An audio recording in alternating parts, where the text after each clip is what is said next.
morning, everyone. So good to see you. So good for you to join us online this morning. My title today is What We Resist Will Persist. Injustice anywhere is a threat to justice everywhere. That's our spiritual principle this morning. This is a quote that comes from Martin Luther King Jr., who was born in 1929. The time frame is important to understand. He was born in 1929, a time during Jim Crow laws. You know, that whole veiled experience that said separate but equal. And we know that life was not equal. Now, many of Martin Luther King's friends were economically challenged, but his father was a prominent minister in Atlanta, and so therefore he really didn't have the economic injustice that others had. But he learned about economic injustice from the experiences of the people that are around them. Again, I will say to you, and I'm going to say this every time I get the opportunity, you do not have to suffer personally the injustice for you to support the people who have. We can learn from others.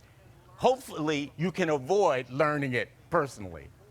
But his family was a little bit better off than most, but he's still a black man in Atlanta, in the Deep South.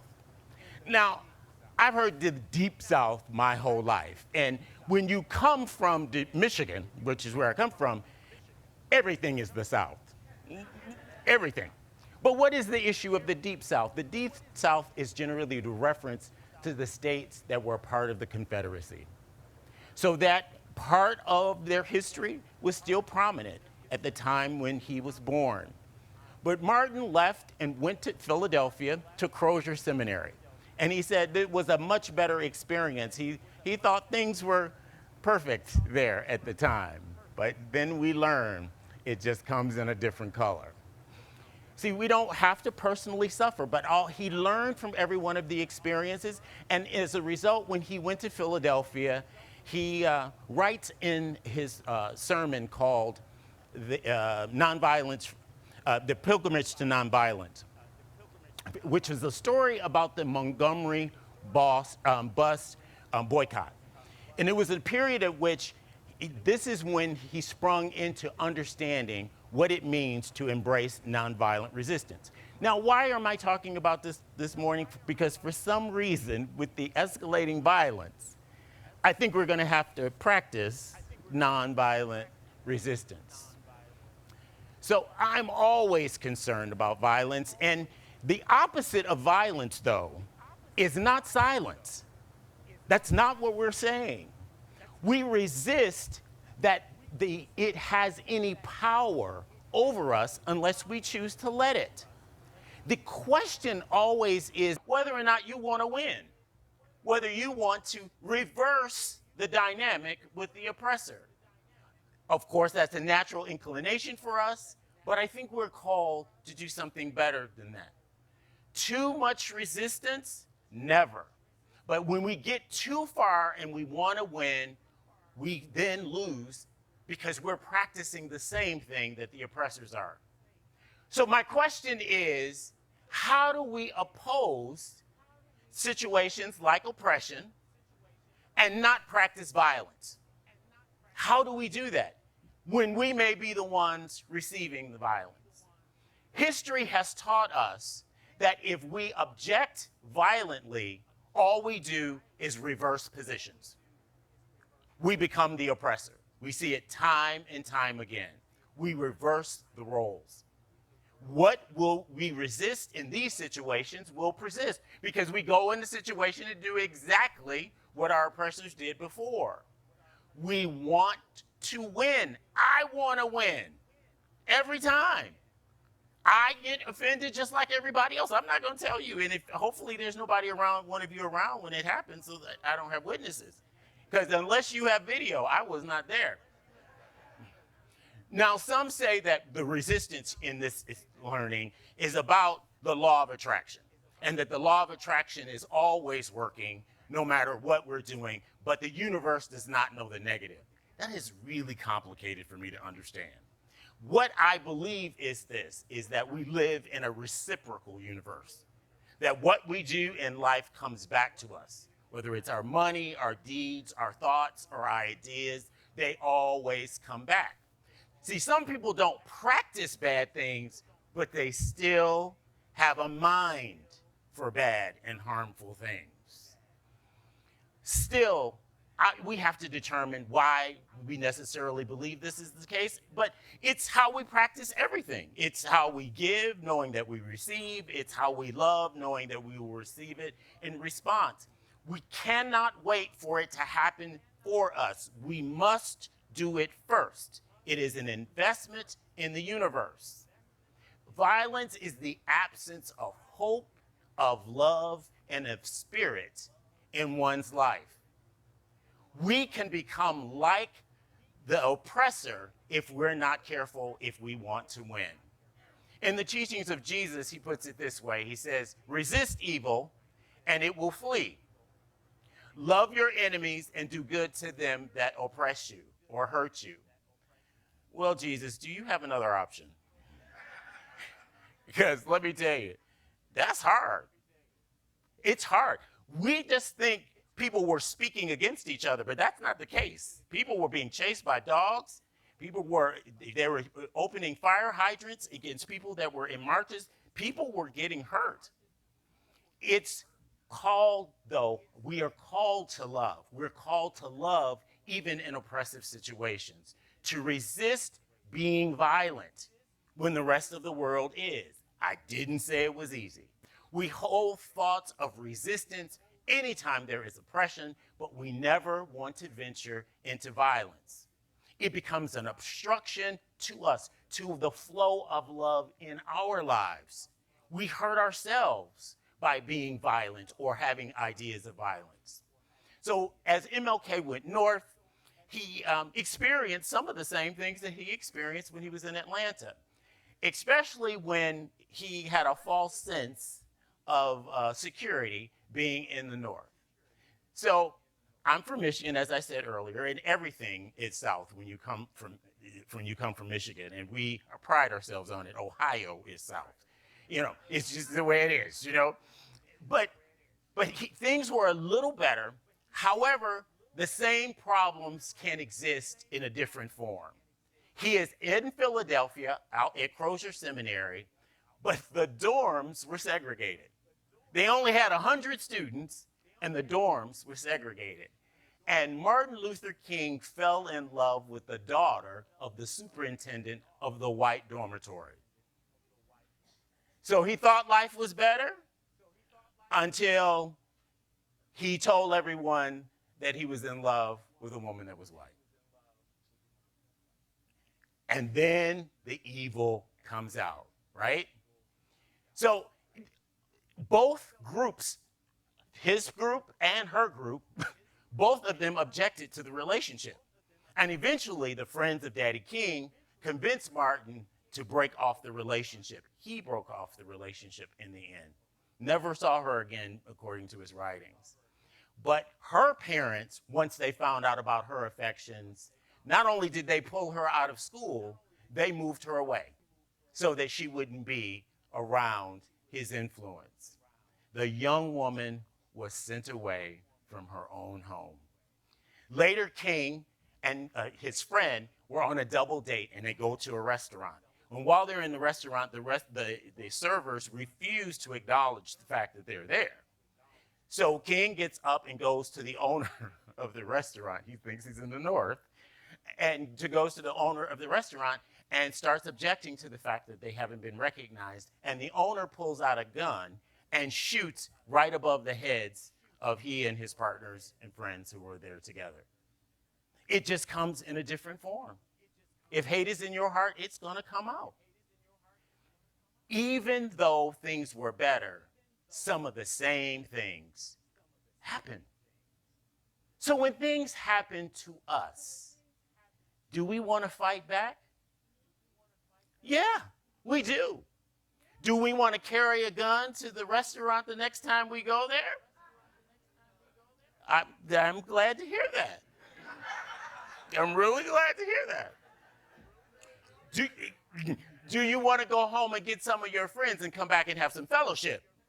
you know, you want to win. It's a natural inclination for us. Now, I'm not violent, but I'm going to tell you the truth. I want power over the oppressor as well. I watch myself sometimes when I'm watching television or a movie, how I can root for the underdog to beat their way through and win the battle. I mean, I want the person, the underdog, always to win. It's our natural response to want to overcome. We want to be louder. We want to be angrier. We want to have a bigger gun. We want to resist the violence that is veiled as self-defense. It's still violent. In every act, we are at choice. Everything that we experience, we are at choice. We had a choice when it happened, even though it doesn't feel like we do. Gandhi says there were 100,000 troops in India and there were 350 million Indians. He said, we just decided we're just not going to support the system anymore. Didn't have to take up an arm at all, just resist. Just yes. Because 350 million will humble 100,000. The Boston Tea Party in the US, right? It was the tax on tea. In India, it was the tax and the cost of salt.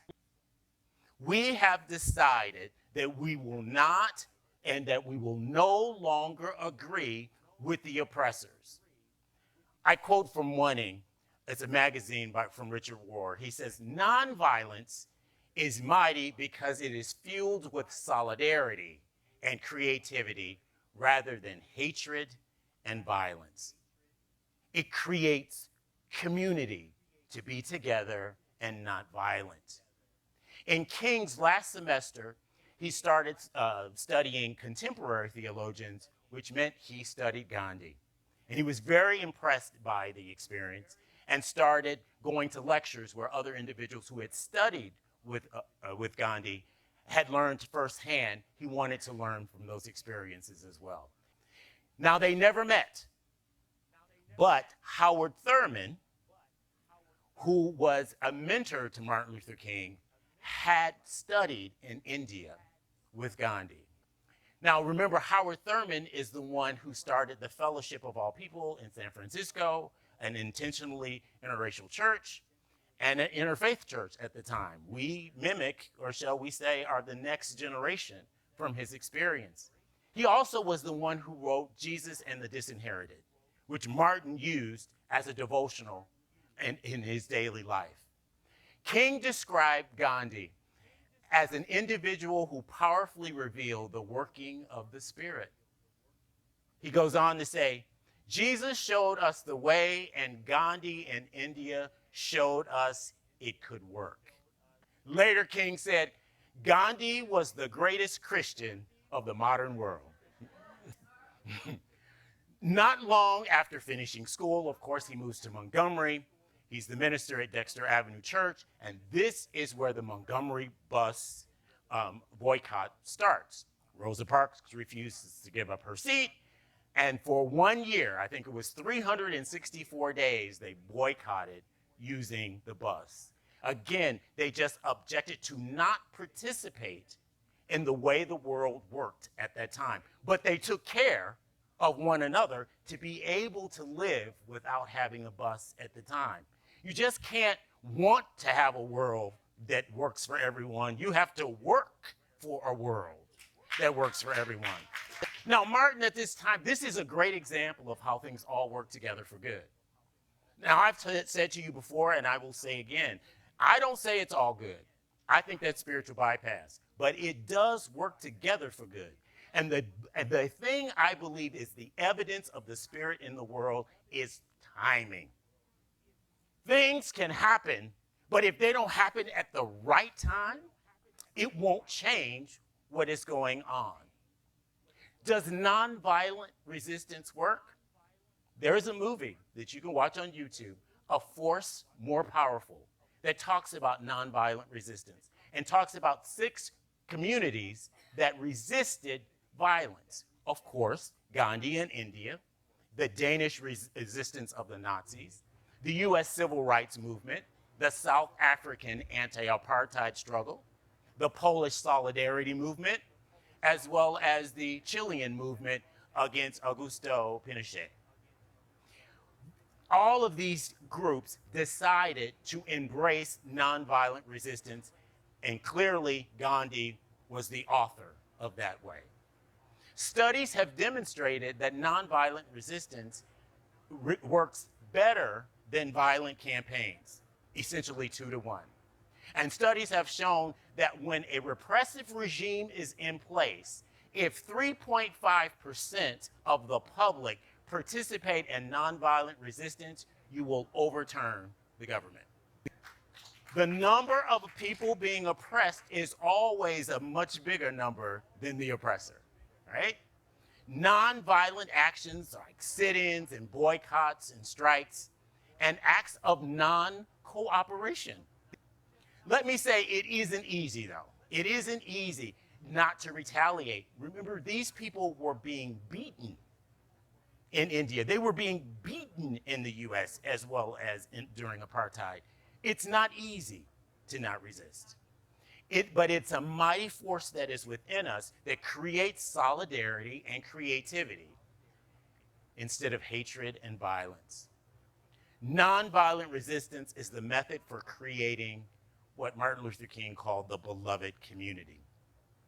The beloved community is a call for the entire world to resist being violent, to stop the violence. We have to want violence to stop.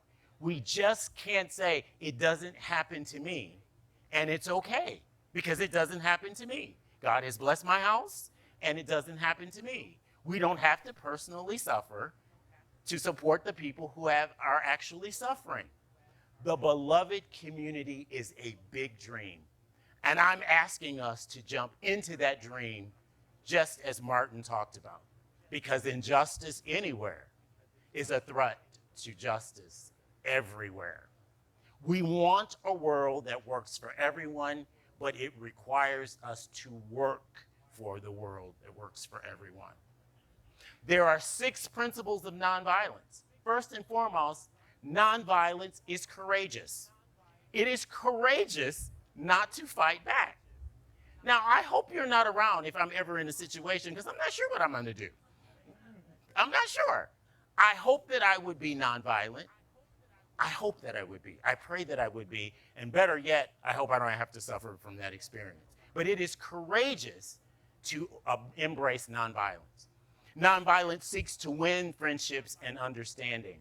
Again, the resistance at the level of winning and reversing positions with the oppressor is not the right way. That is the resistance that continues and persists. We win people over in nonviolent resistance. We bring them over to our side. We convince them. We rationalize with individuals and state our case so that we can move people from where they are closer to where we are. It calls for us not to ignore people, not to resist interacting with people that are not like us. It calls us to interact with them, but to interact with them in a very different way, to convince them that violence should not be experienced. There is no one should experience violence. There is no God in violence. Violence seeks to defeat the injustice, not against people, not person to person. I watch people that argue and fight because they have a different position about something.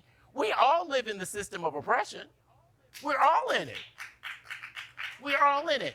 And so fighting against an individual is ridiculous. That's not, we need to fight the system that creates the oppression. We can spend our time arguing between 2 people when there are 300 million people that need to be relieved of their suffering. Nonviolence seeks to defeat injustice, not people. Nonviolence holds that suffering can educate. Now, I am not suggesting that you sign up for suffering. What I am saying, though, that everything in life, I believe, works together for good. And since it works together for good, there is some transformation that happens in our lives because we have suffered. Nonviolence chooses love instead of hate. Hate is always the result of fear. Behind all of this violence is the feeling and the belief of fear. Love is the ultimate power. We believe it is what created the universe, and it is the only power that there is. But social justice is God in action. It is, we are to embrace. This is how the Spirit is active in the world. Nonviolence believes that the universe is on the side of justice, that it is justice, because if love is all there is, then justice is all there is. We don't believe that the universe sides on violence, which is why a few people can embrace nonviolence and shift a whole community. We recognize that there is only one power and one presence, and we can always choose, regardless of the situation we're in, whether or not we're going to respond violently or respond with love. It's not supernatural. The only devil I have ever met, I met in the mirror. It was the devil in me, okay? And so we have to acknowledge we are responsible. When we say the devil made us do it, this is a way for us to throw the responsibility onto something else and say, I had no control over what I did. I just don't believe that that's the way the universe works. We are all responsible for what we do in the world. Ernest Holmes writes that to live a life of happiness, we realize that the universe is one of harmonious flow. Because we have the power of choice, we have the power to align with the flow or not. Or not. We can resist the flow of harmony. Harmony is the primary principle of the universe.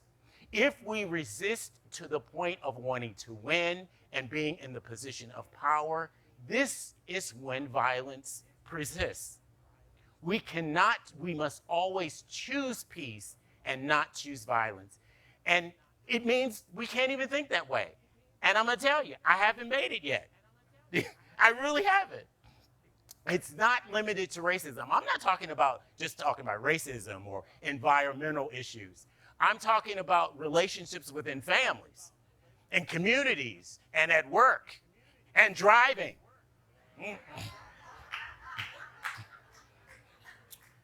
Let me tell you something. You know that camera in your car? If we saw some of the things you said and do when you actually, what is the problem in Sacramento that people don't like to signal? Is it against the law? I'm supposed to be in control of the universe and watch where everybody is going and knowing whether or not you're going to turn left or right in front of me. But we get pretty good at it, don't we? Driving. I think driving tells on us all the time. Can we practice love? Can you choose not to give that person the finger? And can you choose not to race up next to that car and give them an evil look? You laugh because you've done it. And I've told you before, I'm from Detroit. You don't do stuff like that. You just don't do stuff like that. People will roll down their window and shoot you and then roll their window up. They're not going to suffer. They just want you to suffer. We have to be courageous and embrace love. In the next conversation that you have, which is contentious, and there is a difference of opinion, can you just take a breath and see how you come at this situation and come with love? Sometimes as harmful and as hurting as the message may be. Recently, I was listening to the book that the social justice group is reading right now. And I just got to a point I couldn't listen anymore. Now, I know it's true, and I can celebrate the victories, but it's hard for me to listen to how people were oppressed and how they suffered. It's hard. But it did happen, and we have to know that it happened and we have to teach that it happened, or we will do it again. Can we suffer and not retaliate? Because I think this is the suffering. The suffering is not fighting back. That's the issue. Can we not fight back? Can we look at the enemy and see the face of God in the face of the enemy? Didn't say it was easy. I asked Jesus if there was another option. But I do believe we overcome evil with good. Can we embrace the world is not going to hell unless we want it to and unless we let it? But we have to stand up for justice in any version that it needs to come in. We have to overcome the racism and the sexism and the heterosexism and all the isms, poverty, and a military state. And let me be clear, I am not against the police at all. I'm not against the police. I am against a military state. That's what I'm saying. You should not have to be in your house and worry about a missile coming to just come through your roof. That's a military state. And we have the ability to do that right now. That's what I'm talking about. That is violence at its absolute extreme. That's a military state. I'm not against the police at all. But I am against oppression, whichever way it comes. Can we commit to being the beloved community here and someplace else in the rest of the world in which we in? Can we not just assume that people are angry and mad and oppressing us? Let's just at least clarify the information to understand, to make sure that we're just not being overly sensitive. I have misread situations. I have heard the wrong thing. Sometimes you have to ask a clarifying question. We must be first the change that we want to see. It starts with us. Injustice anywhere is a threat to justice everywhere. We envision this world that works for everyone, but we must work for the world that works for everyone. Again, we embrace the oppression of other people, even the people I do not like. No option there. Even the people that I don't like. And so it is.